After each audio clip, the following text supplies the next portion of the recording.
আমাদের reception ceremony complete হতে অনেকটা রাত হয়ে যায়। সমস্ত কিছু কমপ্লিট হওয়ার পর সমস্ত গেস্টরা খাওয়া দাওয়া করে চলে যাওয়ার পর আমরাও খাওয়া দাওয়া করে চলে আসি আমার শ্বশুরবাড়িতে। ওদিকে আমার ফ্যামিলি মানে কনে যাত্রী আসতে অনেকটা দেরি করেছিল, তাই ওদের যেতে যেতে অনেকটা রাত হয়ে যাবে। ওরা বেরিয়ে তো পড়েছে, কিন্তু ওদের যেতে ম্যাক্সিমাম 2-2:30 বেজে যাবে। তো পরে আমি ওদেরকে ফোন করে খোঁজ নিতে হবে ওরা ঠিকঠাক মতো পৌঁছলো কিনা। এদিকে আমি ঘরে এসে দেখলাম ঘরে কেউ নেই, তাই আমি নিজের মতো করে একটু ভিডিও করে নিলাম। আর এখন তো আমি সেজেগুজেই রয়েছি, কিন্তু আরো একটা লুক ক্রিয়েট হবে আমার। চলো সেই লুকে এসে কথা বলছি। সো আরো একটা লুকে আমি হাজির হয়ে গেছি।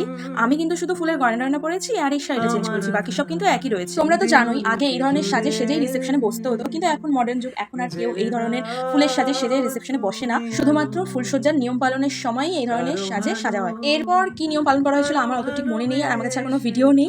তো আজকের এই পর্যন্ত, দেখা হচ্ছে নেক্সট ভিডিওতে। কাল সকাল থেকে আমার জীবনের নতুন একটা অধ্যায় শুরু হতে চলেছে। নতুন জীবনের নতুন নতুন ভিডিও আসতে চলেছে এই চ্যানেলে। আমার ভিডিওগুলো যদি তোমাদের ভালো লেগে থাকে তাহলে সাবস্ক্রাইব করে এইভাবেই আমার পাশে থেকো।